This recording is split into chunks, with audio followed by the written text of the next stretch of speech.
Now, concerning the poll taken by Newsweek magazine, I think you said that this was the leaders who said that, who went with King and against Mr. Muhammad around 90%. I just told you a little while ago, these leaders that they call leaders, this included Lena Horne, this included Dick Gregory, and this included comedians, comics, trumpet players, baseball players. Show me in the white community where a comedian is a white leader.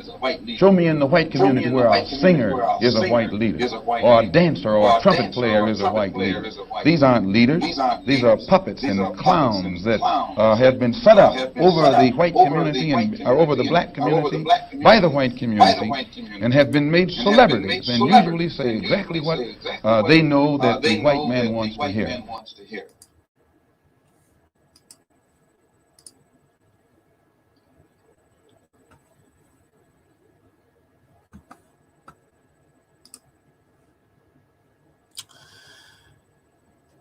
As with all things, context is very important.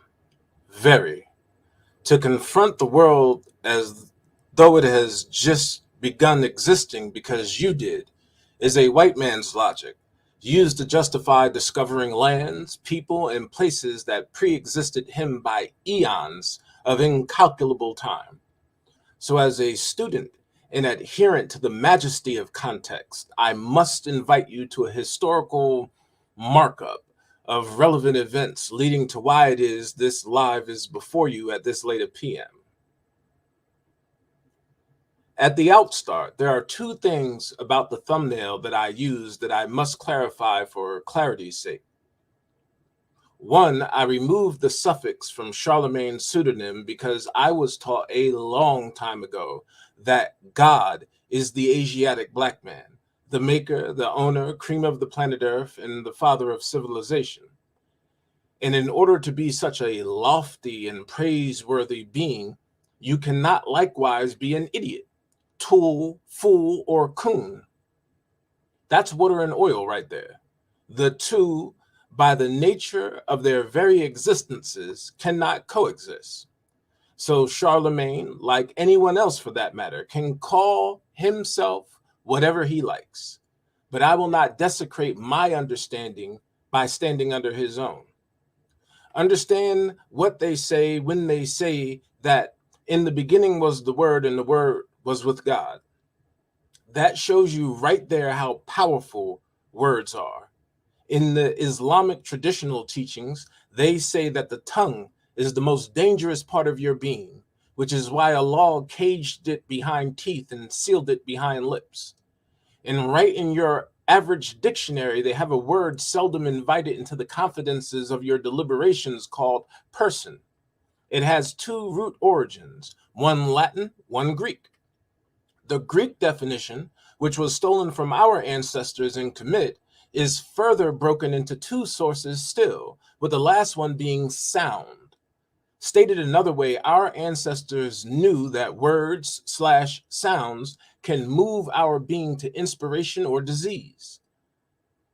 I will not disease my fucking being by calling that man a god when he displays such a clearly low mental frequency.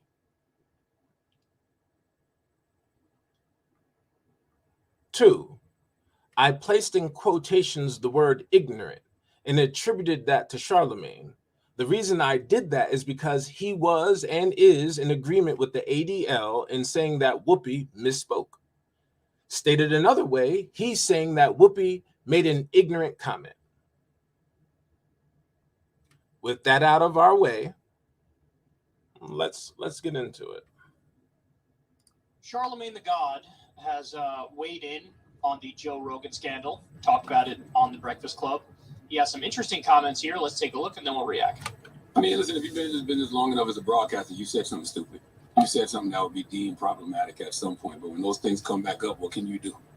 You gotta apologize and take accountability for. Like I always say, you can't tell folks what to be mad at. Like just because your intent wasn't malicious or your intent wasn't to offend, you can't tell folks how to react to the words that come out of your mouth. So you just got to deal with whatever comes your way when you say what you want. But I do want to know, what do folks want to happen? Like when these old sound bites come out, right? You know, he apologized for them. What do you want to happen? Because this isn't the first time. It won't be the last time, we hear a white person using the N-word in context, out of context, quoting rappers, quoting comedians, whatever it is. So what do you want to happen next? With just Joe Rogan or in general? Joe Rogan or just in general, because this can happen to anybody at any given time if you've been in this business long enough. Broadcaster, rapper, comedian. Like you said, you can't control how people react. So you work for a private company, they're going to make the decision ultimately on what they decide to do. So they pulled some of the episodes, but they're still standing by him. And I think they should, because they knew all of this was before he even did the deal. So they knew that. And then people have a right to be offended. I'm going to be honest, I've never listened to an episode of Joe Rogan ever. I have.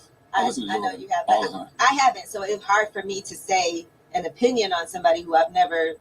Yeah, and that's the other I don't listen to too many. I've listened a couple of times, but also I don't know him. You know what I mean? And the people that seem like they know him say he's not a racist, say he's a good dude. So, I mean, what do you stand by? I don't know him personally. I met him twice. You know what I mean? But I don't think he's racist. I've done his show. I met him at my man Andrew Schultz's wedding. I don't think he's a racist.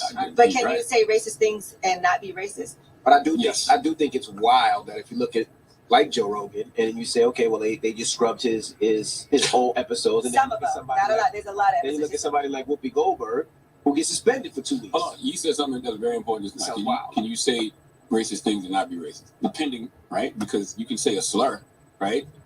You can say a gay slur and not be homophobic, be homo ignorant. Correct. Because a lot of times when we used to use that gay slur back in the day, it wasn't in reference to somebody's sexuality, right? That's true. That's facts. So, yeah. Yeah, look, I'm guilty of the exact. Yeah, guilt. Now, this white man reposted and echoed Charlemagne's statements because he was on one of those 113 or whatever shows of Joe Rogan's when he said the word nigger or nigga. This white man, in another video on this very same topic, said he didn't hear Rogan say it while he was on his show, which is more of an indictment of his level of comfortability with the use of the word by another white man than anything else. But I digress. The reason why I'm using this white man's video as opposed to the Breakfast Club's is because I want to show you how white people will use the coon, use the fool, use the clown, use the puppet, use the duck to strike against us. They have always done it. This is neither new nor surprising. Far from a god, Charlemagne is a mere mortal. But to his credit, though, he constantly states he's not the highest grade of weed in the dispensary. So let's do some unpacking here. Charlemagne says that you can say racist things and not be racist. And he goes on to attach the non-racist title on Joe Rogan, who called us apes, who called us inferior in intellect, and who struggled with understanding why it was that the superior white man could allow himself to be deprived of a word that he created to demean, dehumanize, and deregulate all humanity from millions of stolen Africans and their children too. But in the spirit of objectivity, I want to say that he's right. Charlemagne is right. You indeed can say racist things and not be a racist, albeit a prick, insensitive, and juvenile thing to do. Most so-called decent white folks will not use the word at all. They bleep it out in their favorite rap songs, and they voluntarily create no illusions that saying it to them or in their presence will be accepted. Salute. Now, I understand that reporting the news may call for it, and that telling someone the truth of the matter they are inquiring into may require you saying it as well. But that is not what Rogan did. Now, is it? No. Rogan spoke his words to non-Black audiences, sellouts, and coons. He found great humor in it too, and he echoed every racist trope leveled against us to go along with it at that. But Charlemagne says that good old Joe Rogan is not racist. Cool. But why? Yeah. Why isn't Joe Rogan racist? And what insights do Charlemagne have to present to us to rebut our reasonable presumption that he is? A presumption, mind you, which is based off of what our own eyes and ears have told us. Well, Charlemagne came with those receipts now, didn't he? Oh, yes. Why, he said he was on Joe Rogan's show once or twice.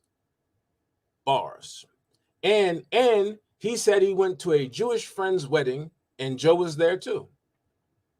Now, if that does not prove Joe Rogan can call us apes, say we are intellectually inferior to white people, and ponder over why white people can't just run up on any rando black person here in America and call him, her, or their children a good old-fashioned, deep-throated, say it with your chest ass nigger, but still is not to be saddled with the most appropriate terms for this type of conduct, well, I don't know what you inferior niggers want then. Remember what I said yesterday? Capitalism, that rugged and fierce individualism which shaped the globe by raping it, ravaging it, and displacing its peoples, turns the average black person inside out and into the most vilest expression of a white man or woman. Charlemagne will not speak in any way that is not scripted enough to guarantee his paycheck the next day or at the end of the week. But get that bag, my boy. Charlemagne the God. Now, on to Whoopi. Now, let's contrast what Whoopi's non-racist, non-ignorant comments were, shall we? Whoopi said the Holocaust was not about race. She clarified that statement by stating that it was, quote, man's inhumanity to man. Charlemagne and his ilk say that this was an ignorant statement. How so, though? Because white Jewish people said so. That's why. Not because we can't easily find archival and documented evidence of white Germans committing genocidal acts against white Germanic Jews. No, it's because white Germanic Jews here in America said so. That's it. That's all. The irony of this situation is that it is literally a classic case of the chickens coming home to roost. I say that because we did not create race. White people did. And under that pseudo-scientific and pseudo-anthropological heading, the child, white people, separated from its mother, the black woman, goddess on earth, the Eve gene, and went to war with all creation, attempting to force itself back into a house it voluntarily left and now seeks to re-enter, but under false pretenses. So Whoopi only used the interpretation of race that white people themselves created, a creation based exclusively on phenotype, i.e., color of the skin, hair texture, color of the eyes, shape of the nose and lips, etc. So while there may indeed be some nuances in genealogy separating the Germanic Jew from the German or Prussian proper, by Western standards, which just so happen to dominate the globe's standards in this respect, those Germanic Jews were white people. As a confined case study on this point, one need look no further than America and her history to determine and undermine the argument to the contrary. Germanic Jewish immigrants who came to this country in the 15 through 1800s were nearly all slave owners by deed or indifference. Now, the only way they could be slave owners and enjoy in white society on equal terms with the Anglo-Saxon after the 1600s were if they too were white people by this Western world standards. And they did then participate in slavery and benefit from white supremacy because this country considers them white. There is no Jewish box on any voting registration form nor job application here in America. There are neither any crime stats for them exclusively by the FBI, nor is there a federal census that targets them exclusively from other white people. We live under the control of a representative democracy, and they are represented as white people. Therefore, they are white people by all standards and accounts that matter. So again, what did Whoopi say out of place or in ignorance?